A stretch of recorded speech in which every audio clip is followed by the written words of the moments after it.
Unless it's Liverpool. Unless it's Liverpool.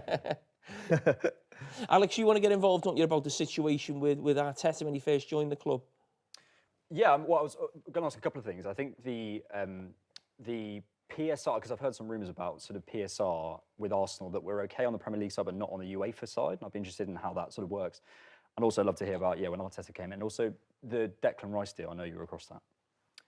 3 questions in one. There you are. Yeah. Which ones do you want me to go first? Up to you. Here, I'll go PSR and UEFA. So, yeah, the rules are basically different. So, Premier League rules is basically you can't lose more than 105 million over a 3-year rolling period. The UEFA rules now are basically squad cost management rules, which is you can't, from next season, it will be you can't spend more than 70% of what you spend on, 70% of revenues of what you spend on agents, on transfers and on wages. So there's a difference there, basically. Second question was Arteta. Yeah, it's the same bit that It was a bit about when he came in, about trying to get high earners off the books and how that can sort of, It's exactly the same issue, is that when you've got high earners that are not necessarily performing to the best of their ability on the pitch, how do you incentivize them to leave? And usually the way you incentivize them is to incentivize them by paying them off a certain amount of their contract, which obviously has short-term pain because you're having to account for that quicker than you otherwise would do in terms of settlement. And you're having to incentivize them to leave at the same time when actually for some clubs that want to buy, you're trying to convince them to buy the player, there's no resale value. So the question you get is, do you want to get transfer fee? Maybe, maybe not. How much are you going to have to pay them if they've got 2 or 3 years left on their deal? And are you willing to take that short-term pain in order that you might not be able to spend in that next window or two, knowing later down the line that once that's happened, you can then go again. And, was that a thing in when people talk about managers, we always look at Arteta, don't we? And sometimes we look at Jurgen Klopp and say, it took a few years to get going. Is that one of the reasons why, when people look at Arteta and say, we finished 8th twice, was that the reason why they had to take that short-term pain? Yeah, and I think that's kind of, we're approaching a point now as fans where we're sort of going, we're okay to accept that, but then, a couple of years down the line, we're looking at it and we're going, we sort of want to see the fruits of that. I'd love to hear about the Rice deal. I don't know about that. I was just going to talk on one thing on that bit, which is the 2 things that make a massive difference to be able to spend decent amounts of money is obviously reducing costs, but it's actually, additional revenue, and usually it's Champions League revenue, and that makes a big difference when, you don't finish Champions League. It can be the equivalent of 100, 150 mil extra a year. Now, after bonuses and that, maybe we're talking 70 or 80 mil to be able to spend.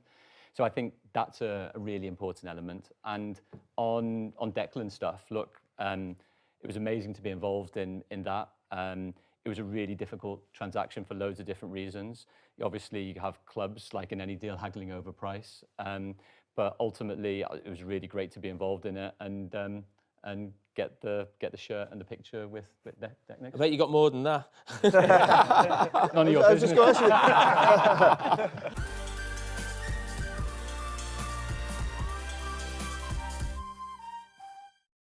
Daniel, where do agents, I know it's probably simple, but how do agents know where to start with a player's salary? Do you know what I mean?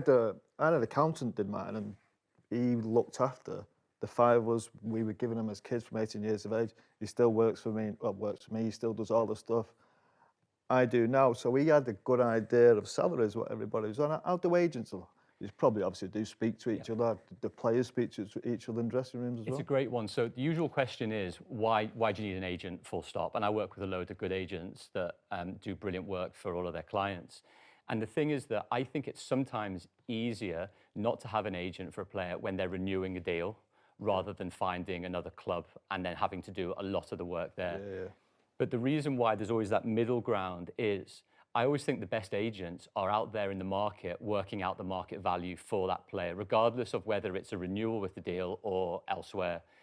And ultimately, it's that inside intel that, you ask a family member, a brother or sister just to do a deal, and they'll be like, great, but I don't know what the benchmark is. I don't know, what the loyalty fees are. How much should I earn as an agent? All of those type of things.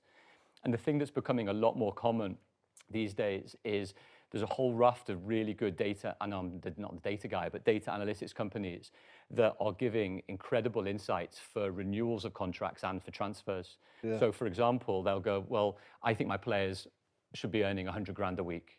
And then actually the data analysis will actually be like, actually in comparison for this player and this league, this club at this age, with this trajectory, they should be on this number. And the interesting thing I find is it's not necessarily for that negotiation between the agent and the player and the club. It's sometimes for the club then to go back and justify why they should be spending that amount of money on that player for that amount of time, and then resale value and all of that type of stuff. You hear a lot now, don't you, about clubs paying the agent. I think when we were playing, it was, players obviously still pay their agents, but I think when we were doing it, you were talking about giving 5-10% possibly of your wages to your agent. Does that stuff still go on, or is it a percentage, or do they pay them a lump sum, or do the club pay them? Depends if you want to really hear about tax or not, Paul. That's the question. No, go on. Move on. I'll give you the 30-seconder, which is basically what happens is, as a benefit to the player now, even though there is a rep contract between the player and his or her agent that says, I'll pay you 5%, I'll pay you 10%, as a benefit in kind, which is like a company car or medical insurance, the club will pay the agent on the player's behalf. Yeah. That's what used to happen with me. Yeah. And that's what always happens. Now, the issue is that people and players sometimes don't realize is there's a tax on the benefit in kind. So even though you don't pay your agent, you still have to pay HMRC 50% of that Pay number. the tax. And so I should be expecting a letter.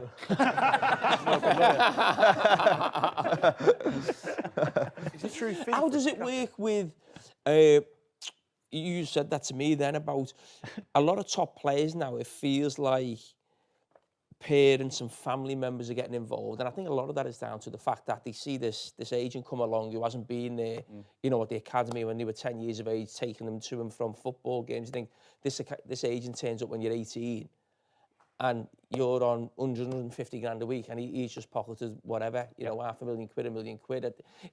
Is this a problem with family members getting involved? Have they got the skill set for it, basically? yeah, I mean, I think it's somewhere in between is always the thing. I see some family members and families do it brilliantly when they have their tax accountants, they have their lawyers, they have the data analysts, they have, you know, a proper team around them and it's structured and done really well.